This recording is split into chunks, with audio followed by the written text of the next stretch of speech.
My mom looked at me with those wide, innocent eyes and said they could only afford one seat on the cruise. My sister was going. I was expected to be mature about it. They had no idea that while they were packing swimsuits and sunscreen, I was quietly packing up the entire house receipt by receipt. Sunlight filtered into the dining room of my parents' house, casting long shadows across the table where I sat across from my mother, father, and younger sister, Lydia. The Saturday morning air smelled like coffee and the cinnamon rolls my mother had warmed up, comfort food she only brought out when she wanted something or needed to deliver bad news. I should have known right then. My mother announced the 10-day Caribbean cruise with a theatrical flair that would have made a Broadway actress jealous. Her hands moved through the air as she described the ocean view cabin, the all-you-can-eat breakfast buffet, and the spa credits that came with the premium package. She painted such a vivid picture that I could practically smell the salt air and feel the tropical sun on my skin. "It sounds amazing," I said, genuinely happy for them. After the year they'd had Dad's health scare in March, Mom's anxiety about his recovery, they deserved a break. "When do we leave?" 2. The atmosphere shifted so abruptly I felt the temperature drop. My mother's animated hands froze mid-gesture. My father suddenly became fascinated with his coffee mug. Lydia, my 29-year-old sister who still hadn't figured out what she wanted to do with her life, looked anywhere but at me. "Am I going too?" I asked, that simple question hanging in the air like smoke. The silence didn't just hang there, it suffocated the room, pressing down on my chest until I had to remind myself to breathe. Instead of a flat rejection, which would have been honest at least, my mother reached across the table and grabbed my hand. Her fingers were warm, her grip tight, and her face arranged itself into an expression of perfectly practiced guilt. "Hinsley, honey," she began, her voice dropping to a conspiratorial whisper, dripping with that sweetness she reserved for manipulation disguised as maternal concern. "You know how hard this year has been. The Robinsons next door just got back from Italy, and your father, honestly, he feels like he's failing us. With the cut hours, he feels small. This cruise isn't just a vacation. It's about dignity. It's about showing everyone, showing himself that he can still provide a premium life for his family." She squeezed my hand, looking at me with wet eyes. "The doctor said, stress is his worst enemy right now. He needs space to breathe and relax, or I'm afraid he'll collapse. And the cabin we booked, it's the deluxe suite. It's designed for 3 people, max. Buying a 4th ticket would have tilted the budget from tight to impossible. You understand, don't you? You've always been the sacrifice hitter for this team, Hinsley. We need you to take one for the team so your father can feel like a king for 10 days. I wanted to point out that Dad's need for dignity had never stopped him from inviting his poker buddies over to crowd around the dining table I'd bought. But I stayed quiet. And Lydia, Mom continued, her eyes getting misty on cue. She's so fragile right now. The situation with Trevor really shattered her. She needs this trip to find herself, to heal, to remember who she is without a man defining her. Lydia nodded solemnly, playing her role to perfection. Never mind that she'd been the one who cheated on Trevor, or that she'd bounced back within a week by going out clubbing every night. My mother's phrasing, "the situation," was a masterclass in rewriting history to make Lydia the victim. Then came the killing blow, delivered with surgical precision. "You've always been the rock, Hinsley, the strong one, the responsible one." My mother squeezed my hand tighter. "We knew you'd be the only one mature enough to understand why we couldn't make it work for 4 people. You'll be fine holding down the fort, won't you? Someone needs to stay here, water the plants, collect the mail. You understand, don't you, sweetheart?" It wasn't a question. It was a command wrapped in flattery, a weaponized compliment designed to silence any protest before I could form one. My father finally looked up from his coffee mug, clearing his throat. "It's been a tough year financially, Hinsley. We had to make some hard choices to keep up appearances. But you know we'd bring you if we could afford it." The lie sat between us like a third presence at the table. I knew the truth they weren't saying. I'd seen the credit card statement on the counter last week when I'd been organizing their mail, another one of my unofficial responsibilities. The cruise was charged to a card with an 18% interest rate. They hadn't saved for this trip. They'd financed it to impress the neighbors. And when the bills came due in a few months, when Dad's cut hours and medical expenses made it impossible to pay the minimum, they'd come to me, just like they always did. I thought about the $300 I'd quietly transferred to their account last November when the heating bill was overdue. The $500 I'd loaned them in February that was never mentioned again. The countless times I'd picked up groceries and never been reimbursed because you were already at the store anyway. But I didn't argue. I didn't scream. I didn't flip the table or throw the cinnamon rolls against the wall, even though every cell in my body wanted to. I simply nodded. Of course, I heard myself say. I understand. You guys deserve this. My mother's face flooded with relief. Oh, honey, I knew you'd get it. You're such a good daughter. To understand why I didn't fight back in that moment, I need to explain the last 8 years of my life. At 26, fresh off a layoff from my first real job, I moved back home. It was supposed to be temporary 3 months, maybe 6. There was no lease, no rental agreement, just a verbal understanding that I'd help where I can while I got back on my feet. I got back on my feet within 4 months. I landed my current job as an operations coordinator for a logistics company. It's not glamorous, and I'm not wealthy, but I make decent money and I'm good with budgets. Really good, but I never left. The help where I can evolved like a slow-growing tumor. First, it was contributing to groceries. Then the internet bill, because you use it the most for your work-from-home days. Then the electricity, because you leave your laptop charging overnight. Within a year, I was covering 3 utilities and buying household necessities whenever I noticed we were running low. Then came the furniture. The old sofa collapsed one Saturday morning, springs bursting through the cushions.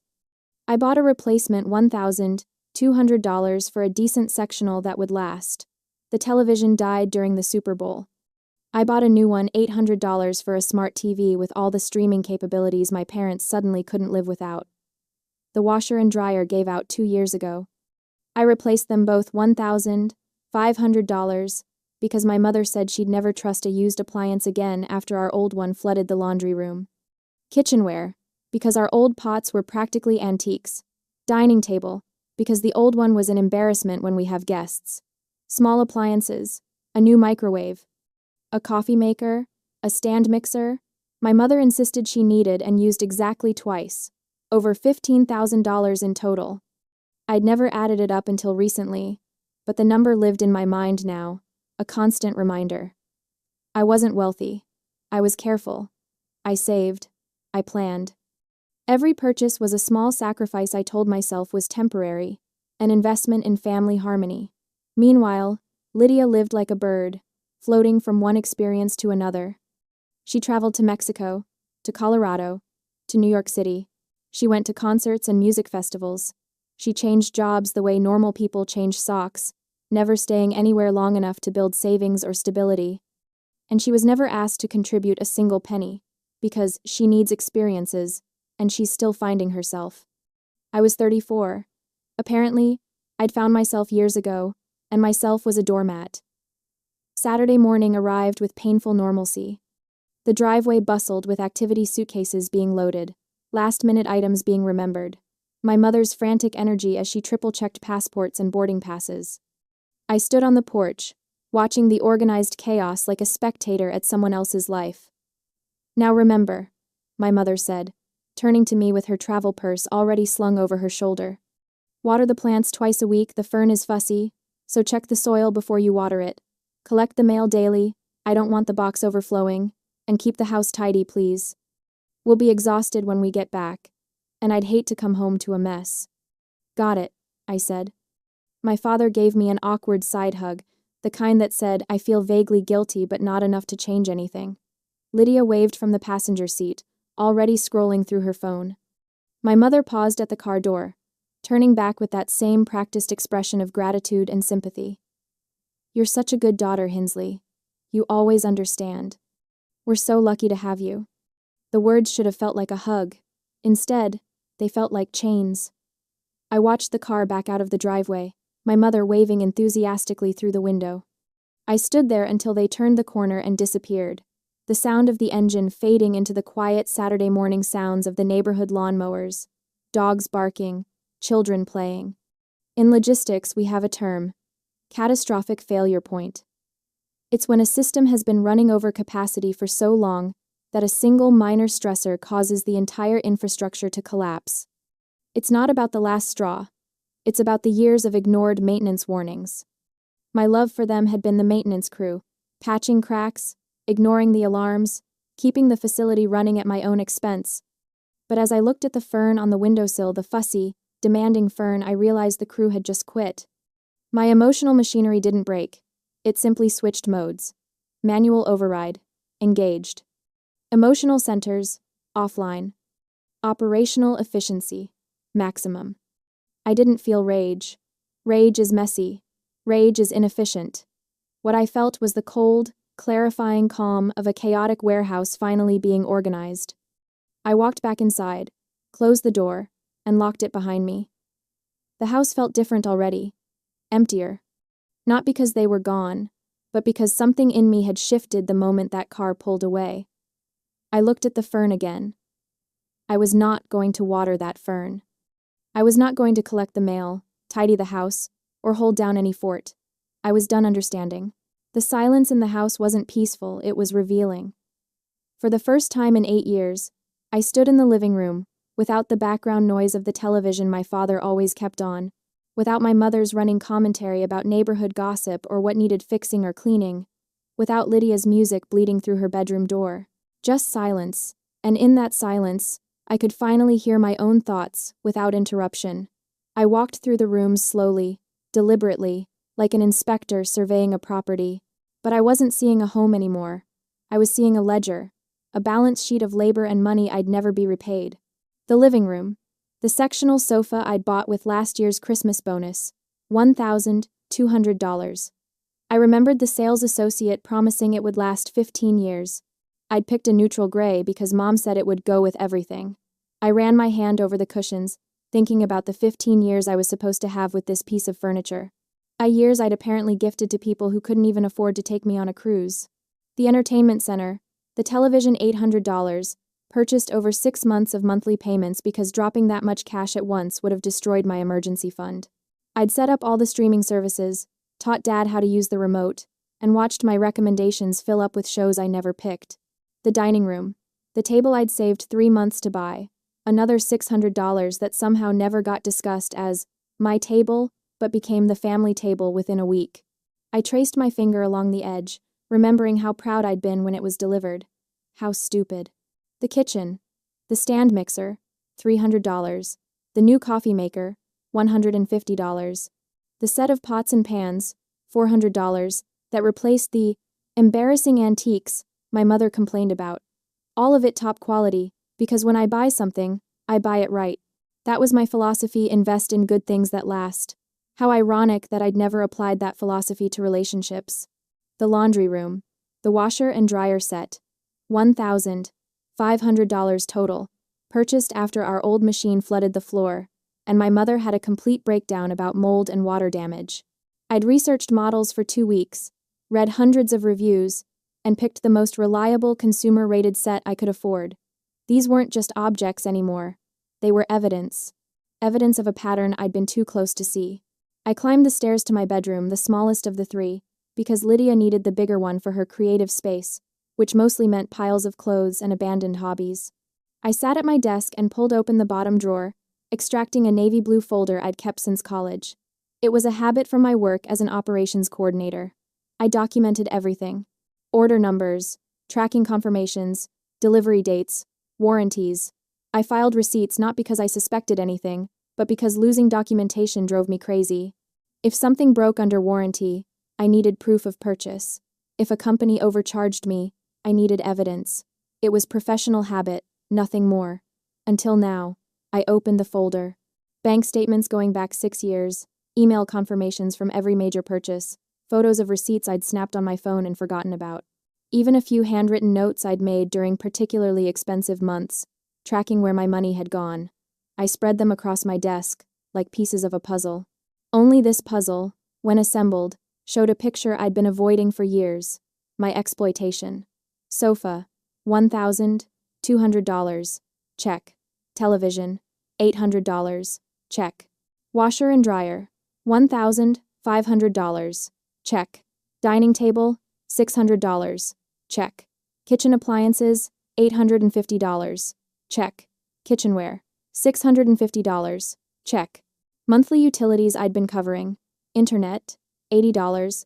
Electricity averaged $150. Water during summer months, $60. Over 8 years. I opened my laptop and created a new Excel spreadsheet. Column A, item. Column B, cost. Column C, purchase date. Column D, current estimated value. My fingers moved across the keyboard automatically, that same efficiency I brought to logistics problems at work. This wasn't emotional anymore. This was data. Data I could quantify, organize, and weaponize. Total spent, $15,340. The number glowed on my screen like an accusation. $15,340. That was a decent used car. That was a year of rent. That was 6 months of savings I didn't have because I'd been furnishing someone else's life. This wasn't about the cruise. The cruise was just the final insult, the moment the pattern became impossible to ignore. This was about 8 years of being the responsible one, the rock, the daughter who always understands while being systematically drained. I closed the spreadsheet and sat back in my chair, staring at the ceiling. A water stain shaped like a cloud marked the corner, something I'd noticed 2 years ago and offered to have fixed. "Don't worry about it," Dad had said. "We'll get to it eventually." Eventually never came, but my contributions always did. The realization didn't crash over me like a wave. It crystallized, sharp and clear. I needed to leave, not eventually, not after the cruise. Not after having a family meeting, where I'd be gaslit into staying for just a little longer. Now, while they were gone. While I had 10 days to execute without interference. I opened my laptop again, but I didn't waste time browsing apartment listings or waiting for credit checks that take weeks. I'd learned long ago that residential moves are slow, bogged down by applications, reference checks, security deposit negotiations, and landlords who take forever to respond. Instead, I pulled up my corporate contacts from work. Our logistics company partners with corporate housing providers, furnished executive suites, designed for relocated employees, traveling consultants, people in transition, who need move-in-ready solutions immediately. I scrolled through my saved emails until I found it. Coastal Executive Suites. I'd booked accommodations there for visiting regional managers at least a dozen times. I knew their process. I knew their turnaround time. And I knew they valued corporate relationships, which meant minimal paperwork and fast approval. I called the direct line, bypassing the website entirely. "Coastal Executive Suites, this is Marcus." "Hi Marcus, this is Hinsley Graham with Davidson Logistics. I need an emergency 30-day booking for myself, personal situation. What do you have available for immediate occupancy?" "Let me check. We have a 1-bedroom ocean view suite available now. It's $2,500 for the month. All utilities included. Fully furnished. Kitchen stocked with basics. Would need a credit card hold and your corporate employee ID for verification. $2,500. It was expensive, almost double what I'd pay for a regular apartment. But I had a secret weapon. An emergency fund I'd been quietly rebuilding since the washer and dryer disaster 2 years ago, specifically for a catastrophic event. I just didn't realize until now that the catastrophic event would be my own liberation. Perfect. I'll take it. How quickly can you have the paperwork ready? Give me 2 hours, I'll email everything over. I hung up and stared at my phone. 2 hours. In 2 hours, I'd have a place to go. A place that was mine, where I didn't owe anyone anything, where the furniture belonged to the rental company and I could walk away when the lease ended without leaving thousands of dollars behind. My hands weren't shaking. They should have been. This was the biggest decision I'd made in years, but they were steady. This was how I operated under pressure at work. Identify the problem, find the most efficient solution, execute without emotion. Hesitation was the enemy of logistics. I spent those 2 hours not panicking, but planning. I pulled up a mental inventory of what I actually needed to take. My clothes, my laptop, my documents, my personal items. Everything else in this house, the furniture, the appliances, the kitchenware, belonged to me by purchase, but they could stay. Let them keep it. Let them realize exactly what I'd provided the moment it was gone. No, wait, not everything would stay. I walked back downstairs, through each room, taking mental notes. The sofa stays. The TV stays. The washer and dryer stay. But I'd take the coffee maker, the good one, the one I bought because I actually like good coffee. I'd take the stand mixer my mother used twice. I'd take half the kitchenware, the pieces I actually used when I cooked for myself. No, wrong approach. That was thinking like someone who still cared about being fair. New strategy. I'd take everything I bought, everything with a receipt, everything I could prove was mine, and I'd leave behind only what I felt generous enough to leave. My email pinged. The rental agreement from Coastal Executive Suites, ready for digital signature. I read through it carefully, occupational hazard before signing. Move-in date, Tuesday.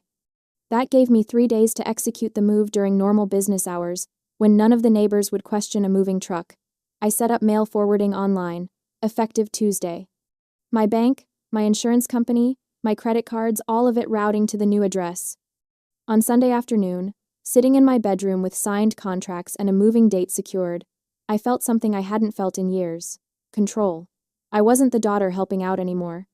I wasn't the rock, the responsible one, the mature person who always understands.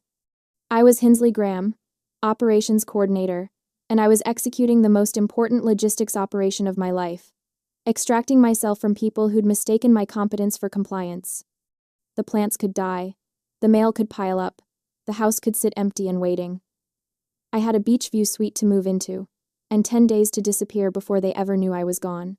2 days later, on a Tuesday morning that felt suspiciously ordinary, the quiet of the neighborhood was shattered by the low rumble of a professional moving truck backing into my parents' driveway.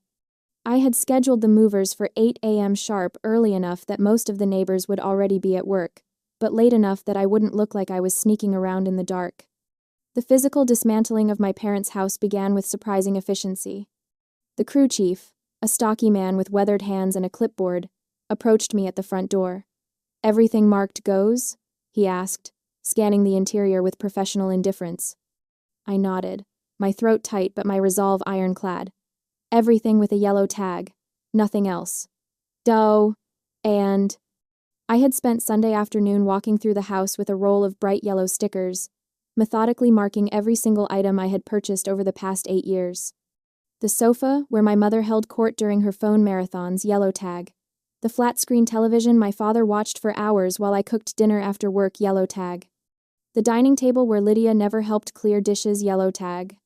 The matching chairs, the washer, the dryer, the stand mixer in the kitchen, the coffee maker, the microwave, the bookshelf in the hallway, even the shower curtain in the main bathroom.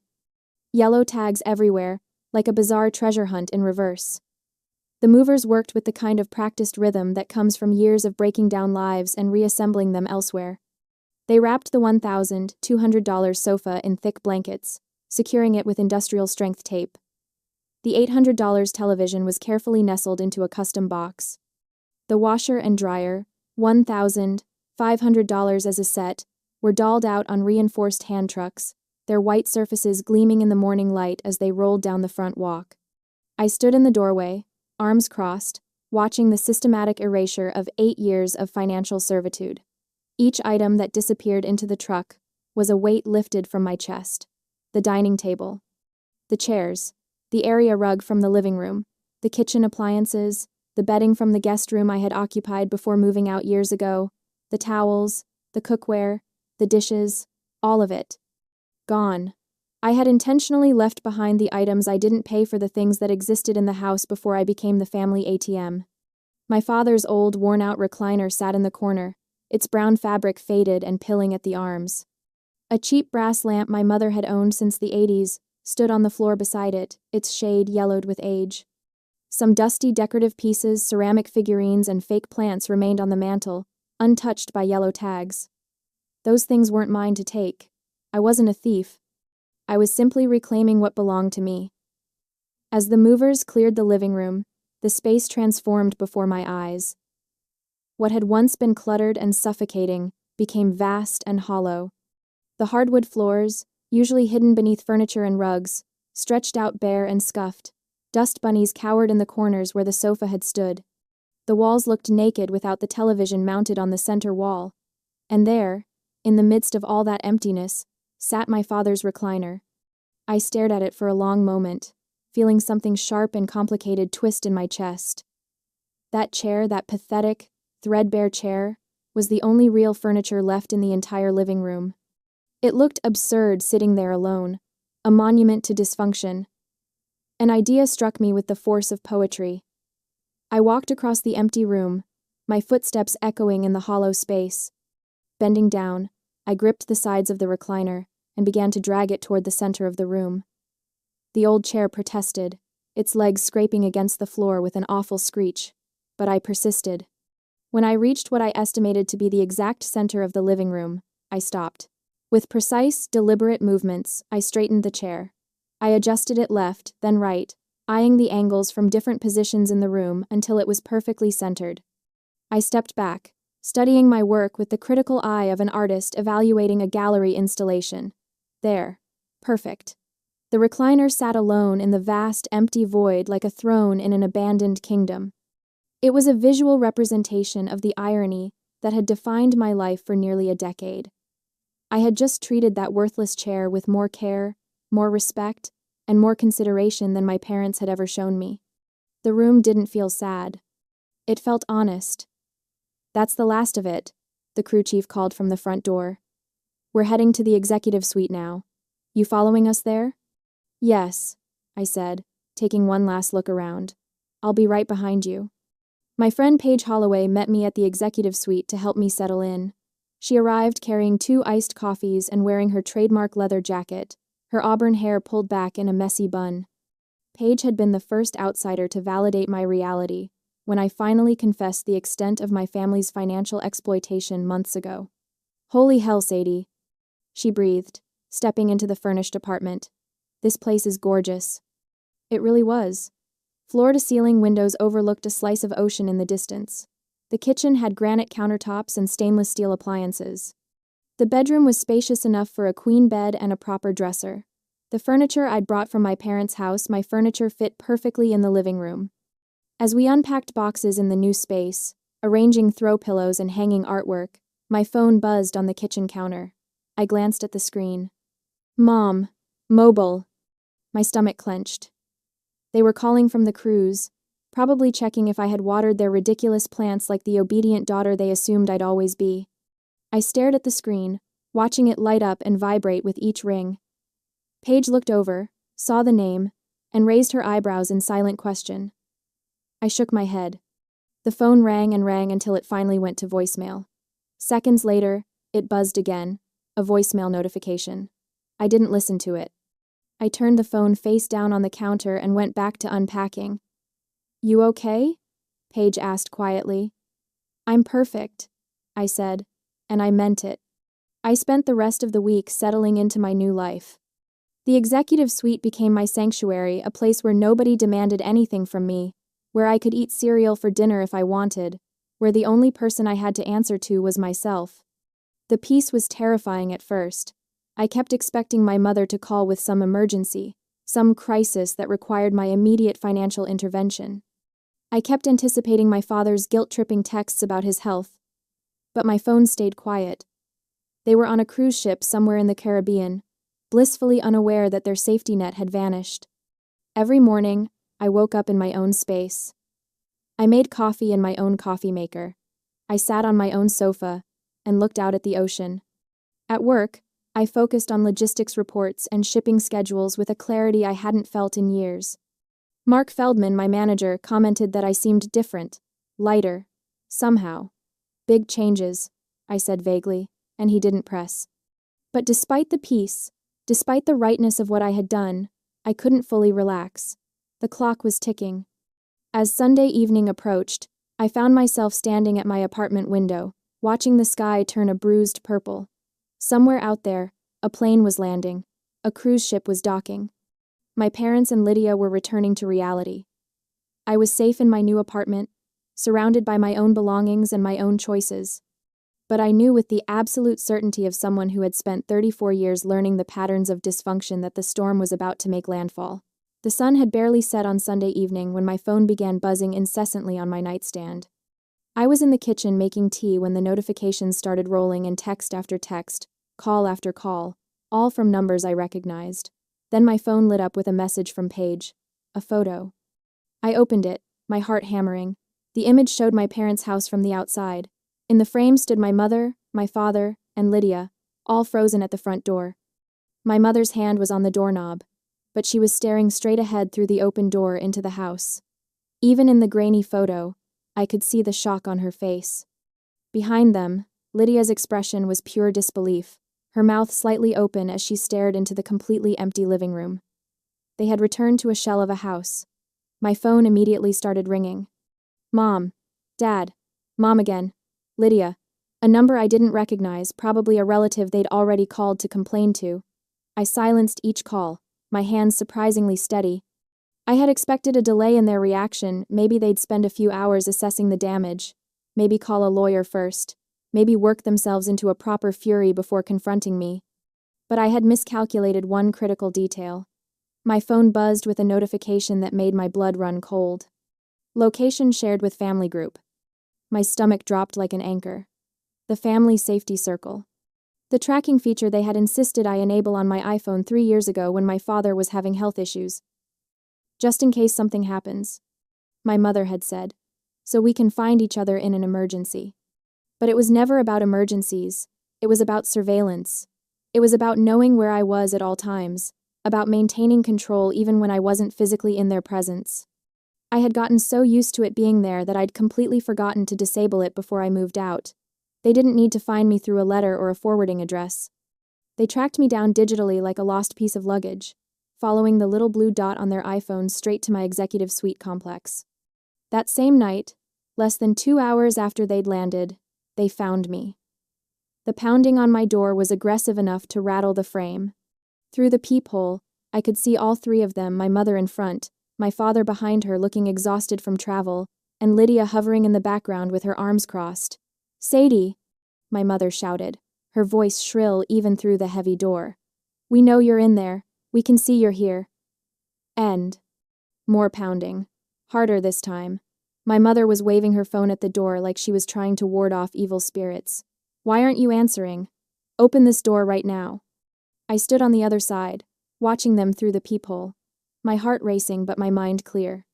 The violation of my privacy, the fact that they had tracked me like I was a criminal instead of their daughter, fueled my resolve more than their anger ever could. This was it. The moment I had been preparing for. I unlocked the door and opened it. They burst into my apartment like a SWAT team, my mother leading the charge. She stopped short when she saw the living room, saw her sofa, her television, her dining table, all arranged beautifully in my new space. What the hell do you think you're doing? She demanded, whirling on me. This was the strategic bait. I had to play this exactly right. I didn't scream back. I didn't try to justify myself immediately. I simply stood there, arms at my sides, and let them unload. My father stepped forward, his face red. We trusted you. We left you to watch the house, and you stripped it clean. But then his eyes darted to the spot where the TV was mounted on my wall, and I saw a flicker of something else calculation. He wasn't just mad the TV was gone. He was mad because he knew exactly who bought it. He knew the argument he was about to lose, and he was trying to shout loud enough to drown out the facts. Do you have any idea what we came home to? My mother's voice was climbing into hysteria. The house is empty. There's nothing left. Just your father's old chair sitting in the middle of the room like some kind of sick joke. Lydia finally spoke up from her position near the door, her voice dripping with disdain. I always knew you were jealous of me, but this is pathetic even for you. Jealous? I repeated quietly. Don't play dumb, Lydia snapped. You did this because you weren't invited on the cruise. Because Mom and Dad chose to spend time with me instead of their bitter, angry older daughter who's never had any fun in her life. My mother nodded vigorously. That's what this is really about, isn't it? You're punishing us for leaving you behind. You took everything we have because you couldn't stand that we were happy without you. You left us with nothing, my father added, and there was something in his voice that might have been genuine hurt if I didn't know better. How could you be so cruel? I let the accusations wash over me like waves. Each one was designed to make me feel guilty, to make me apologize, to make me put everything back and resume my role as the family ATM. But I just stood there, silent, taking it. To them, my silence looked like guilt. My lack of defense looked like shame. I appeared to be taking the hit, absorbing their rage like I had always absorbed their demands and manipulations. My mother studied my face, searching for cracks. When she saw what she interpreted as defeat, her posture shifted. She had won. Or so she thought. We'll deal with this later, she said coldly, already turning toward the door. When you've had time to think about what you've done. They left in a huff of righteous indignation, my mother's parting words hanging in the air. You're going to regret this. The door closed behind them. I stood in my living room, surrounded by my own furniture, and allowed myself a small, grim smile. They thought they had the moral high ground. They thought I was just a bitter daughter who had acted out in a moment of petty revenge. They had no idea what was coming. Emboldened by my lack of defense, they launched their smear campaign within 24 hours. The story spread through the family network like wildfire. Phone calls to relatives, posts on social media that carefully avoided specifics, but painted a clear picture of victimhood. Whispered conversations in church parking lots and grocery store checkout lines. The narrative was simple and devastating. I had abandoned them. I had stolen their belongings out of spite because I wasn't invited on the cruise. I had left them an aging couple with health issues with nothing but the clothes on their backs. By Tuesday, I was getting messages. A distant aunt. Sadie, your mother called me in tears. How could you do this to them? A family friend I hadn't spoken to in years. She said you left them with nothing. How could you? A former neighbor. I always thought you were such a sweet girl. I'm so disappointed. Each message felt like a paper cut, small but stinging. My mother had always been a master manipulator, but this campaign was particularly effective.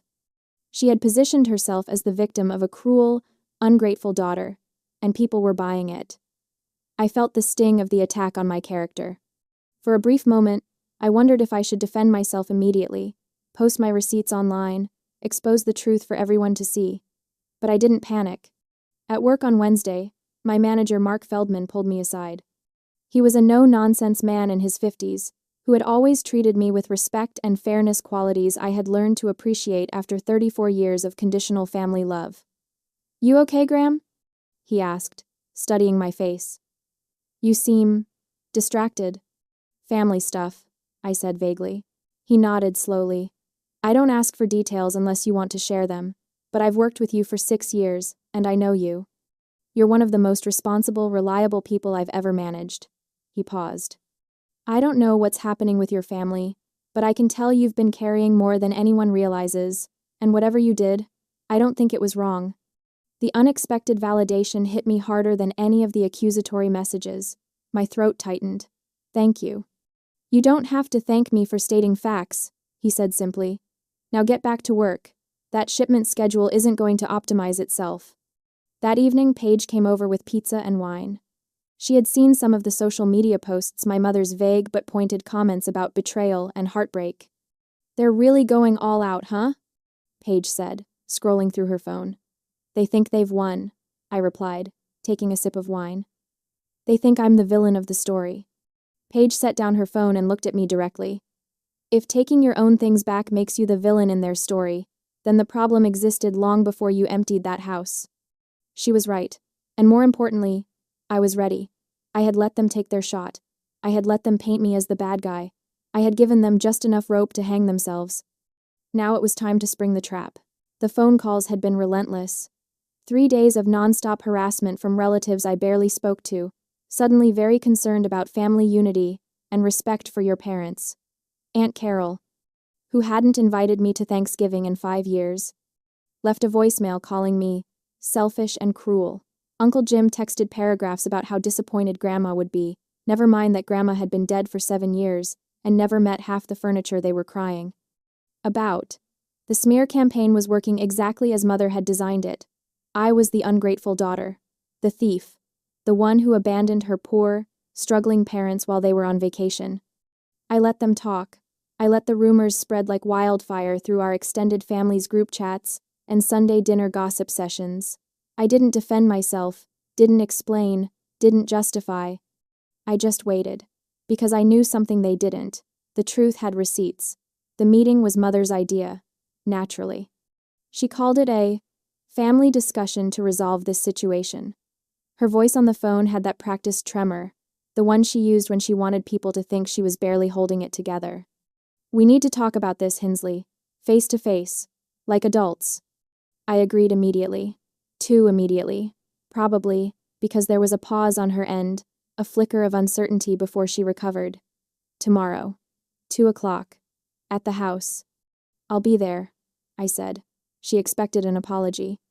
She expected me to crack under the pressure of family judgment, to feel so guilty and ashamed that I'd bring everything back and beg forgiveness.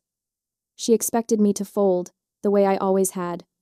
I packed my iPad and a 3-ring binder into my messenger bag and drove to the house that no longer felt like home. They were waiting in the empty living room when I arrived, all 3 of them arranged like a tribunal. Mother sat in Father's old recliner, the only piece of furniture left in the entire house, positioned dead center in the room like a throne. Father stood beside her, arms crossed, trying to look stern despite the fact that he was leaning heavily on his cane. Lydia perched on the windowsill, scrolling through her phone with studied disinterest. The room echoed, every footstep, every breath. The absence of furniture made the space feel enormous and hostile. "You came," Mother said, as if she doubted it. "You asked me to." "We demanded it," Father corrected. "This has gone far enough, Hinsley." I set my bag down carefully on the floor and straightened. "I agree." Mother's eyes narrowed. "Then you understand why we're upset. You stole from us." I took what was mine. Family property. "No." My voice cut through hers, sharp and clean. "Not family property. My property. Purchased with my money. And I can prove it." I reached into my bag and pulled out the binder, first a thick, color-coded beast organized with the kind of precision that came from 8 years of running logistics operations. I set it on the floor between us with a satisfying thud. Then I pulled out my iPad, tapped it awake, and turned it to face them. "Everything I removed from this house," I said, my voice perfectly steady, "is something I paid for, and I have documentation for every single item." I opened the binder to the first tab section. Let's start with the living room. The spreadsheet on my iPad was a thing of beauty, color-coded, cross-referenced, sortable by date, by room, by cost. I'd spent 2 full evenings building it, importing data from 8 years of bank statements, credit card records, and email receipts. Every purchase, every payment, every proof. The sectional sofa. I tapped a line on the spreadsheet. Lane Furniture. Model Harper. $1,200. Here's the credit card statement. Here's the delivery receipt with my signature. I slid the relevant pages from the binder across the floor. Mother stared at them like they were written in a foreign language. The television. Samsung. 65-inch 4K. $800. Purchased when the old one died. Best Buy receipt. Extended warranty in my name. Another page. Another line highlighted on the screen. The coffee table. The end tables. The lamps. The area rug. I tapped through each one, methodical and relentless. All mine. Purchased between 2017 and 2022. Total value for the living room alone, $4,300. Father's face was turning an alarming shade of red. "This is ridiculous." The kitchen. I didn't let him finish. KitchenAid mixer, $350. Cuisinart food processor, $120. The entire set of all-clad cookware, $600. The kitchen table and chairs, solid oak, custom ordered, $900. "We needed those things," Mother said, but her voice had lost its confident edge. "You needed them. I bought them." I scrolled down. The washer and dryer. $1,500. Purchased when the old ones finally died. Installation included. Here's the Home Depot receipt. Here's the service warranty. Here's the credit card charge. I looked up at them, meeting each of their eyes in turn. The guest room furniture. Lydia's room, $800. The desk in the office. The filing cabinets. The bookshelf.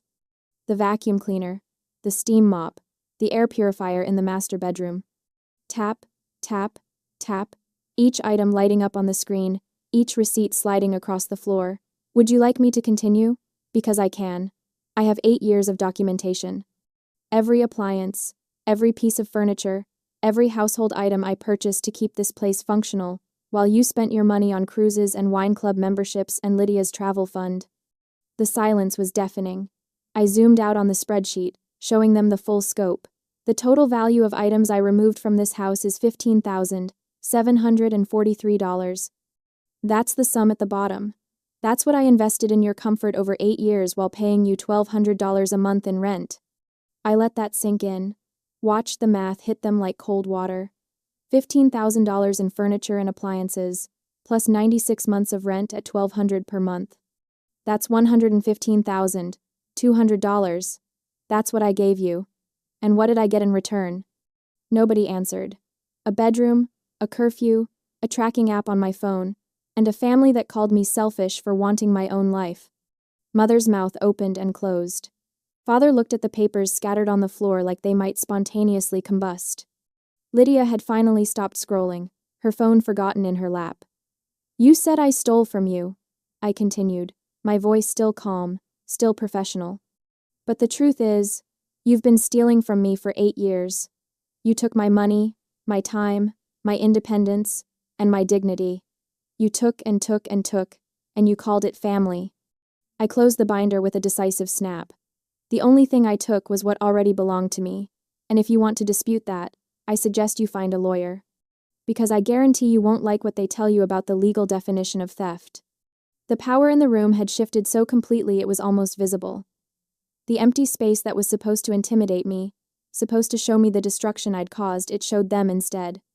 It showed them exactly how much I'd carried, how much I'd provided, how much they'd depended on someone they treated like a servant. Mother tried one more time. We're still your parents. And I'm still your ATM, apparently. I picked up my iPad and tucked it back into my bag. But that account is closed now, permanently. I left the binder on the floor, a parting gift. Let them sit with it. Let them read through 8 years of evidence that they'd been exploiting me while calling it love. The meeting with Lydia happened 3 days later. Her idea, communicated through a terse text. Can we talk? Just us. That diner you like near the beach. I almost said no. Almost. But I wanted to see if she'd finally acknowledge her role in this, or if she'd keep playing the innocent bystander. She was already there when I arrived, sitting in a booth by the window, her usual spot when we used to meet for brunch.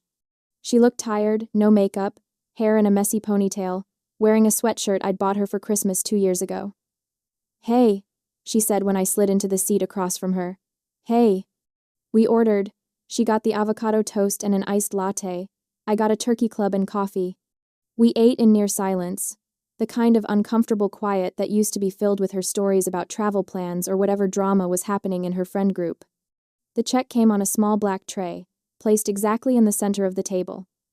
Lydia glanced at it, then went back to her phone, scrolling, waiting. I watched her for a moment, this woman I'd protected and subsidized and enabled for years. My little sister, the golden child, the one who never had to worry because I worried for her. I picked up the check, calculated my portion, sandwich, coffee, tip, and placed 2 bills on the tray. $18 exactly. That's mine, I said, standing up. Lydia's head snapped up. She stared at the money, then at me, her expression shifting from confusion to comprehension, to something like shock. Wait, what? My share. $18. I slung my bag over my shoulder. Your total is about 22. They take card at the register. Hinsley. Her voice cracked slightly. Are you serious right now? Completely. She looked down at the check again, then at the money I'd left, then back at me. In that moment, the reality crashed over her. Not the furniture, not the move, but this. This small, everyday interaction we'd had dozens of times, where I always paid because I always paid for everything. I can't believe you're doing this over $20, she said, but there was no heat in it, just disbelief. It's not about $20, Lydia. It's about the fact that you expected me to pay. Just like you expected me to pay for everything else. Just like you expected me to keep subsidizing your life while you figured out what you wanted to do with yourself. I didn't ask you to do any of that. You didn't have to. You just let me. I adjusted my bag. And you knew, didn't you? You knew Mom and Dad favored you. You knew they expected more from me than from you. You knew it was unfair. She didn't deny it. For once, she didn't deflect or play dumb or change the subject. Yeah, she said quietly. I knew. And you said nothing. Would it have changed anything if I did? It would have meant you saw me, really saw me, instead of just enjoying the benefits of my sacrifice. Lydia's eyes were shining now, but I felt nothing. No guilt, no sadness, no desire to comfort her. I'm sorry, she whispered. I'm sure you are. Sorry, it's over, probably. I headed for the door, then paused and looked back. Your tab's still on the table. Better handle it before they think you're dining and dashing. I left her there, staring at a $22 check like it was a mirror showing her something she didn't want to see. The smear campaign died within a week. Hard to call someone a thief when they have 8 years of receipts proving ownership. Hard to paint someone as cruel when they have documentation showing they paid over $100,000 in rent and expenses. I didn't blast my defense all over social media. I didn't need to. I simply responded to the family friends who reached out: Aunt Carol, Uncle Jim, a few cousins, with calm, factual corrections. I understand my parents told you I stole from them. That's not accurate. Everything I took, I purchased. I have receipts if you'd like to see them. Most didn't ask for proof. The confidence in my voice was proof enough. The narrative crumbled because it was built on a lie, and lies can't withstand the weight of truth, especially truth that comes with spreadsheets. Mother called 2 weeks later. We need to talk. Your father and I want to apologize. I met them at a cafe downtown, neutral territory, public space, limited time. They looked older somehow, diminished. Father's cane seemed more necessary than performative. Mother's makeup couldn't quite hide the stress lines. We're sorry, Father said first. We never realized how much you were doing, how much you were carrying. But his tone had that edge, that subtle inflection that made it my fault for not speaking up sooner, for not making my burden more visible. We thought you wanted to help, Mother added. We thought it made you happy to contribute to the family. I stirred my coffee slowly, watching the cream swirl into patterns. You thought I wanted to pay $1,200 a month in rent while buying all your furniture and having a curfew at 34? We didn't force you. You didn't have to. You just made it impossible to say no without being labeled selfish. I met her eyes. And when I finally did say no, when I finally took back what was mine, you tried to destroy my reputation. We were hurt, Father said. We reacted badly. You reacted exactly as you always have, by making yourselves the victims and me the villain. Silence stretched between us, broken only by the hiss of the espresso machine and the murmur of other conversations. What do you want from us? Mother asked finally. What will it take to fix this? I don't want anything from you. That's the point. I leaned back in my chair. I'm not moving back. I'm not providing financial support anymore. If you need help, you figure it out. Get jobs, downsize, sell the house. That's not my problem to solve. But we're family. And families shouldn't exploit each other. Families shouldn't track each other's location like criminals. Families shouldn't play favorites and expect the unfavored one to just accept it. I pulled out my phone and showed them something I'd done the week before. I'd removed myself from the family safety circle. My location was now permanently, blissfully private. I think you should consider therapy, I said. Both of you. Maybe family counseling if Lydia's willing. But that's your choice, your responsibility, not my project to manage. Mother's face crumpled slightly. So that's it? You're just done with us? I'm done being used by you. If you want a real relationship, one based on mutual respect and boundaries, I'm open to that. Eventually. But it starts with you acknowledging what you did and actually changing. Not just saying you're sorry because you lost your safety net. Father opened his mouth, closed it, opened it again. We'll think about the therapy. You do that. I stood up, leaving money for my coffee on the table. And while you're thinking, maybe consider what Lydia's going to do now that I'm not paying for her lifestyle either. I left them there, two people who'd spent so long taking that they'd forgotten how to give. The promotion came 6 weeks later.